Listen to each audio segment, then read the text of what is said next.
के साथ राजेश कुमार। बड़ी खबर शामली से, जहां झिंझाना में एंटी नारकोटिक्स टास्क फोर्स की छापेमारी यहां पे हुई और विभिन्न ढाबों से 65 लाख का नशीला पदार्थ बरामद किया गया है। पुलिस की शह पर हो रही थी नशीले पदार्थ की बिक्री और हाथ पर हाथ धरे बैठी रही स्थानीय जो पुलिस है। Meerut anti narcotics task force को सफलता मिली है और बड़े पैमाने पे जिले में होती है मादक पदार्थ की बिक्री। राहुल शर्मा इस पे ज्यादा जानकारी देंगे। Rahul, anti narcotics task force ने छापेमारी की, क्या कुछ बरामद हुआ? शामली के झिंझाना में नारकोटिक्स ढाबे पर बिकती थी। लंबे समय से शिकायत मिल रही थी, लेकिन स्थानीय पुलिस कोई भी कार्रवाई नहीं की जा रही थी। लेकिन वहां पर फिर आज मेरठ की नारकोटिक्स टीम ने छापेमारी की। वहां से 65 लाख की, जो बताया जा रहा है कि 65 लाख की नारकोटिक्स पकड़ी गई है और पुलिस जांच में जुट गई है। बहुत शुक्रिया राहुल जानकारी के लिए। तो पुलिस अब आगे की कार्रवाई कर रही है और एक एक कड़ी को जोड़ के पूरी चेन को शिकंजे में लेने की तैयारी है। खबर गाजियाबाद से है, जहां महिला एवं बाल विकास मंत्रालय की तरफ से पिंक बूथ और पिंक मोबाइल का शुभारंभ किया गया। इसका शुभारंभ गाजियाबाद के सांसद और केंद्रीय मंत्री जनरल वीके सिंह ने किया।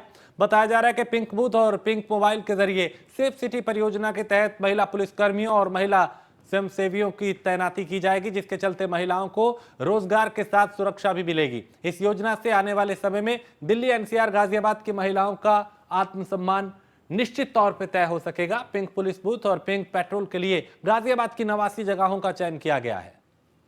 ये सशक्तिकरण भी है, महिलाओं के लिए स्वावलंबन भी है और मिशन शक्ति के नीचे उनको इस चीज का आभास भी कराना है कि उनकी पूरी तरह से सुरक्षा की जिम्मेवारी महिलाओं के ऊपर है। हमारी महिला पुलिस इसके अंदर होंगी, पिंक बूथ के ऊपर भी वो होंगी और पिंक मोबाइल के अंदर भी वो होंगी। तो एक वातावरण अच्छा बनेगा। और बीएसपी सुप्रीमो मायावती ने ट्वीट किया और बीएसपी लोकसभा चुनाव की तैयारी को लेकर राज्यवार बैठकों का क्रम बीएसपी में जारी है। यूपी और उत्तराखंड के बाद अब झारखंड में पार्टी संगठन को जरूरी दिशा निर्देश जहां पे दिए गए, मजबूती और हर स्तर पे जनाधार को बढ़ाने के निर्देश दिए और झारखंड में 14 सीटों पर उम्मीदवारों के चयन को लेकर बैठक की गई। गठबंधन के भरोसे ना रहें और अपने पैरों पे खुद खड़े हों, अपनी लड़ाई खुद लड़े, ये मायावती ने कार्यकर्ताओं से कहा, नेताओं से कहा और कहा कि पूरी एक्टिव होकर अब चुनावी तैयारियों में जुटें। तो बीएसपी सुप्रीमो मायावती ने ट्वीट किया और इसमें लिखा कि बीएसपी लोकसभा चुनाव की तैयारी को लेकर राज्यवार बैठकें कर रहे और यूपी और उत्तराखंड के बाद आज झारखंड में पार्टी संगठन को जरूरी दिशा निर्देश दिए, मजबूती और हर स्तर पे जनाधार को बढ़ाने के निर्देश मायावती ने दिए।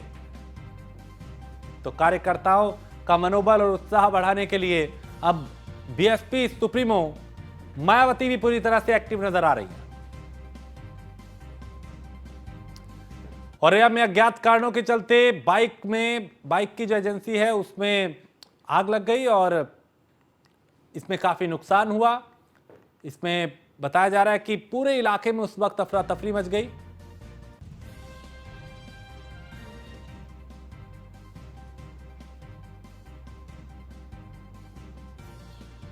तो यहां कपड़े और बाइक एजेंसी का जो गोदाम था उसमें आग लगी है और भीषण लपटों को देख और धुएं का गुबार देख हड़कंप मच गया। पुलिस और दमकल विभाग की टीम आग बुझाने में जुटी है। औरैया जनपद के सहार थाना क्षेत्र का यह मामला।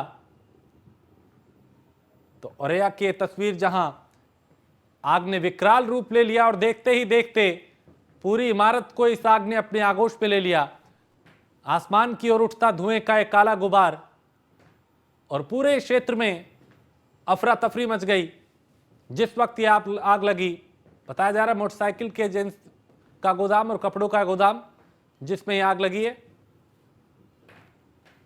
दमकल विभाग की टीम मौके पर पहुंची है, आग बुझाने की मशक्कत की जा रही है और पूरे इलाके में इस आग की घटना के बाद अफरा तफरी मच गई और तस्वीर देख के भी अंदाजा लगाया जा सकता है कि आग कितनी विकराल है, जिसने पूरी इमारत को अपनी आगोश में ले लिया है और सिर्फ आसमान की ओर काला धुआं उठता हुआ दिखाई दे रहा है, आग की लपटें दिखाई दे रही।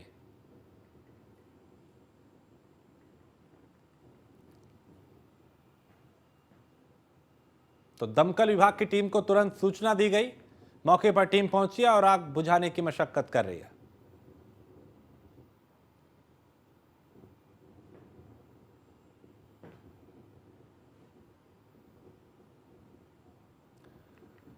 और घोसी में उपचुनाव का जो प्रचार है वो अब थम गया है। 5 सितंबर को वोटिंग होगी, 8 सितंबर को नतीजे आएंगे। उत्तर प्रदेश और उत्तराखंड में एक एक सीट पर यह उपचुनाव है। यूपी के घोसी में बीजेपी और समाजवादी पार्टी के बीच कांटे की टक्कर है। बीजेपी प्रत्याशी दारा सिंह चौहान और समाजवादी पार्टी के उम्मीदवार सुधाकर सिंह के बीच कड़ा मुकाबला है।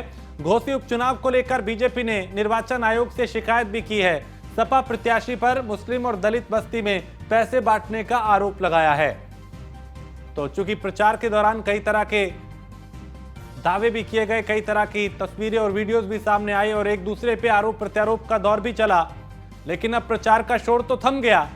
शिकायत जरूर चुनाव आयोग से की गई है। तो निर्वाचन आयोग से शिकायत की है। समाजवादी पार्टी के प्रत्याशी पर मुस्लिम और दलित बस्ती में पैसे बांटने का आरोप लगाया है। तो यहां पे मुकाबला कड़ा, टक्कर कांटे की, समीकरण भी किसके पक्ष में जाएंगे कहा नहीं जा सकता। एक तरफ भारतीय जनता पार्टी पूरी तरह से एक्टिव दिखाई दी, दूसरी तरफ समाजवादी पार्टी का कुनबा भी यहां पे पूरी तत्परता के साथ चुनावी मैदान में दिखाई दिया और दोनों तरफ से जीतने की पुरजोर कोशिश की गई। और मनीष मिश्रा इस पे ज्यादा जानकारी देंगे। मनीष, निर्वाचन आयोग से बीजेपी ने शिकायत की है कि सपा प्रत्याशी मुस्लिम और दलित बस्ती में पैसे बांट रहे। जी हाँ, निश्चित तौर से आपको बता दूं कि अभी कुछ देर पहले प्रदेश महामंत्री श्री राम प्रताप सिंह के नेतृत्व में एक डेलीगेशन निर्वाचन आयोग से मिला है। लखनऊ स्थित जो निर्वाचन आयोग है हजरतगंज में, उनसे मिला है। उनके सामने उन्होंने एक लेटर दिया है जिसमें बोला गया है कि समाजवादी पार्टी के प्रत्याशी और संगठन द्वारा मतदाताओं को खरीदने का कार्य किया जा रहा है। सपा प्रत्याशी द्वारा मुस्लिम और दलित बहुल बूथों पर गाँवों में पैसे बांटे जा रहे हैं, जिसके लिए सपा पार्टी के सेक्टर और बूथ स्तर की सूची है जिनको मेंशन किया जाए। एक सूची भी उन्होंने दी है जिसमें जिस गांव में कितना पैसा बांटा जा रहा है, कौन कौन से लोग उसमें इन्वॉल्व हैं, इन सबको दिया गया है। साथ ही साथ इन्होंने कई गांव के नाम भी दिए हैं जिसमें अगर हम बताएंगे जैसे बनियार है, जुरेदा है, परौली है, मरौना है, मछली जमीन है, चक मुसेदा है, ऐसे तमाम ऐसे गाँव के नाम भी दिए गए हैं जिनमें ये आरोप लगाए गए हैं, ये शिकायत की गई है कि जो समाजवादी पार्टी और उनके जो प्रत्याशी हैं सुधाकर सिंह, उनके द्वारा मुस्लिम और जो दलित वोट हैं उनको खरीदने की कोशिश की जा रही है। जी, बहुत शुक्रिया मनीष जानकारी के लिए। तो घोसी उपचुनाव को लेकर बीजेपी ने समाजवादी पार्टी के उम्मीदवार पर गंभीर आरोप लगाए हैं। उधर उप मुख्यमंत्री केशव प्रसाद मौर्य आज बाराबंकी पहुंचे और डिप्टी सीएम ने यहां पारिजात संस्थान पारिजातपुरम में पूर्व विधायक स्वर्गीय रामनरेश रावत की प्रथम पुण्यतिथि पे उनकी प्रतिमा का अनावरण किया। कार्यक्रम के बाद निरीक्षण भवन में उन्होंने पार्टी पदाधिकारियों और कार्यकर्ताओं के साथ संवाद किया और विभागीय अधिकारियों के साथ बैठक की। इस दौरान उन्होंने विकासशील और निर्माणाधीन परियोजनाओं का निरीक्षण भी किया। केशव प्रसाद मौर्य ने अखिलेश यादव पर निशाना साधा और कहा कि चाचा और भतीजे में एक बार फिर शीत युद्ध छिड़ चुका है। उन्होंने कहा कि घोसी उपचुनाव में कमल खिलने जा रहा है और एक देश एक चुनाव से पैसों की बर्बादी रुकेगी। सपा हो, बसपा हो, कांग्रेस हो, यूपी में तो उनका खाता खुलता दिखाई नहीं दे रहा है। मैं ऐसी कोई बातें नहीं करूंगा जिसके लिए कोई भी दूसरे दल का व्यक्ति कोई हमारे पार्टी के किसी नेता से संपर्क नहीं किया है। और दूसरा, ओम प्रकाश राजभर जी जो बोले उसका सवाल मुझे लगता है उनसे ही करना चाहिए। अभी भारतीय जनता पार्टी अपने गठबंधन मित्र के जो मित्र हैं, ओम प्रकाश राजभर जी हैं, डॉक्टर संजय निषाद जी हैं, प्रिया पटेल जी हैं, हमारे जो गठबंधन के 3 सहयोगी दल हैं, उनके साथ हम उत्तर प्रदेश में इतने मजबूत हैं, ये 80 की 80 सीटें हम जीत सकते हैं। यह सही है कि चाचा भतीजे के बीच में जो विवाद था वो केवल मैनपुरी लोकसभा उपचुनाव के समय खत्म हुआ था। उसके बाद फिर इस समय शीत युद्ध चल रहा है। ये हम लोगों को माननीय विधायक गण जो भी हों, चाहे विपक्ष के हों चाहे विपक्ष के हों, तो माननीय मुख्यमंत्री जी से या मंत्रि परिषद के किसी सदस्य से अपने क्षेत्र की अपने से संबंधित लोगों की कोई समस्या की बात कर सकते। बात करना ये कौन सा मतलब, ये तो हम लोग भी विपक्ष में विधायक थे तो हम लोग भी कोई बात होती थी तो मुख्यमंत्री या मंत्री से कोई बात क्षेत्र के संबंध में की जाती थी, किया जाता है, कर सकते हैं लोग। यही तो लोकतंत्र का सौंदर्य है। सपा तो यहाँ पे बाराबंकी के दौरे पे रहे उप मुख्यमंत्री केशव प्रसाद मौर्य। अखिलेश यादव पे भी उन्होंने निशाना साधा। घोसी उपचुनाव में जीत का दावा भी किया। एक देश एक चुनाव के समर्थन में वो नजर आए।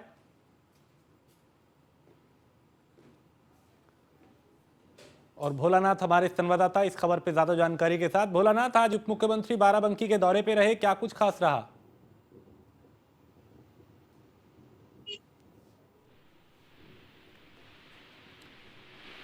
भोलानाथ, आप सुन पा रहे हैं मुझे?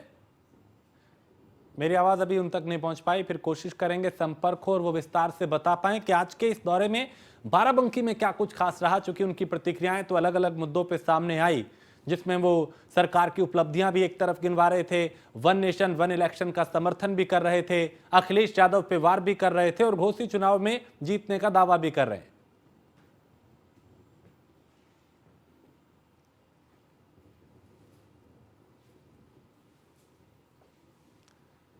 तो उप मुख्यमंत्री केशव प्रसाद मौर्य का ये बाराबंकी दौरा, लगातार वो अलग अलग जिलों में जा रहे हैं, समीक्षाएं कर रहे हैं, सम्मेलन कर रहे हैं, फीडबैक ले रहे हैं, जिन योजनाओं पे काम चल रहा है, जिन प्रोजेक्ट का जो काम चल रहा है उसकी लगातार वो समीक्षा कर रहे हैं और निर्देश ये कि कहीं पर भी किसी भी तरह की कोई भी लापरवाही ना हो। बाराबंकी में पहुंचे तो कई मुद्दों पर उन्होंने अपनी प्रतिक्रिया दी और उसमें कहा कि वन नेशन वन इलेक्शन से खर्चा फालतू का बचेगा, फिजूल खर्ची बचेगी और घोसी चुनाव में जीत का दावा उन्होंने किया।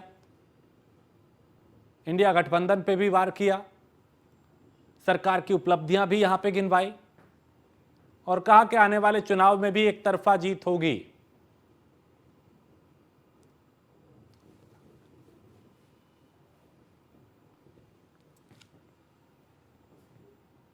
तो पदाधिकारियों और कार्यकर्ताओं से उन्होंने संवाद भी किया, फीडबैक भी लिया और कुछ जरूरी दिशा निर्देश भी दिए। भोलानाथ हमारे साथ है। भोलानाथ, बाराबंकी के दौरे पे केशव प्रसाद मौर्य पहुंचे, क्या कुछ खास रहा? जी बिल्कुल बता दें, आज उत्तर प्रदेश के डिप्टी सीएम केशव प्रसाद मौर्य बाराबंकी एक दिवसीय दौरे पर रहे। इस दौरान डिप्टी सीएम केशव प्रसाद मौर्य बाराबंकी के पारिजात संस्थान पहुंचे, जहां पर पूर्व विधायक स्वर्गीय राम नरेश रावत की पुण्यतिथि थी। वहीं पे प्रतिमा के अनावरण का कार्यक्रम किया, जिसके तत्पश्चात विभागीय अधिकारियों के साथ बैठक की। बैठक के दौरान जनपद में चलाए जा रहे सरकार के द्वारा विकास कार्यों की समीक्षा बैठक भी की। इस दौरान डिप्टी सीएम केशव प्रसाद मौर्य ने सपा मुखिया अखिलेश यादव पर निशाना साधते हुए कहा कि समाजवादी पार्टी में चाचा भतीजे एक बार फिर सीट युद्ध में छिड़ गए और वहीं घोसी उपचुनाव को लेकर भी डिप्टी सीएम ने दावा किया कि घोसी उपचुनाव में कमल खिलने जा रहा है। 2024 में भी उन्होंने कहा कि सपा बसपा कांग्रेस चाहे जितनी गठबंधन कर ले, लेकिन उत्तर प्रदेश में बीजेपी की 80 की 80 सीटें उत्तर प्रदेश में आएंगी और किसी अन्य पार्टियों का खाता भी नहीं खुलेगा। जी बहुत शुक्रिया भोलानाथ जानकारी के लिए। और यहाँ एक छोटे से ब्रेक के लिए रुकेंगे। ब्रेक के रहा था, जिसकी सूचना मिलते ही ईओ डॉक्टर ब्रिजेश सिंह मौके पर पहुंचे और बुलडोजर से अवैध निर्माण को ध्वस्त कराते हुए नगर पालिका की संपत्ति को कब्जा मुक्त कराया। इसके बाद ईओ ने भूमाफियाओं पर कानूनी कार्रवाई के लिए थाने में तहरीर दिलवाई है। वहीं ईओ की मौजूदगी में हुई बुलडोजर की कार्रवाई से अवैध निर्माण करने वालों में हड़कंप मचा हुआ है।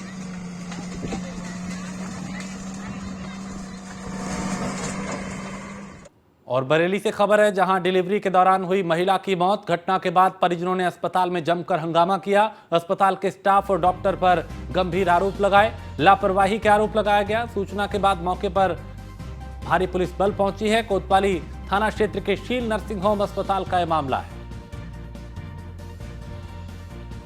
सूचना के बाद मौके पर भारी पुलिस बल पहुंचा और कोतवाली थाना क्षेत्र के शील नर्सिंग होम अस्पताल का यह मामला, जहां डिलीवरी के दौरान एक महिला की मौत हो गई। गुस्साए परिजनों ने हंगामा किया, लापरवाही का आरोप लगाया और यहां विरोध प्रदर्शन किया। अस्पताल के स्टाफ और डॉक्टर पे लापरवाही के गंभीर आरोप लगाए गए, जिसके बाद पुलिस मौके पर पहुंची, मामला शांत कराया, जांच की बात की।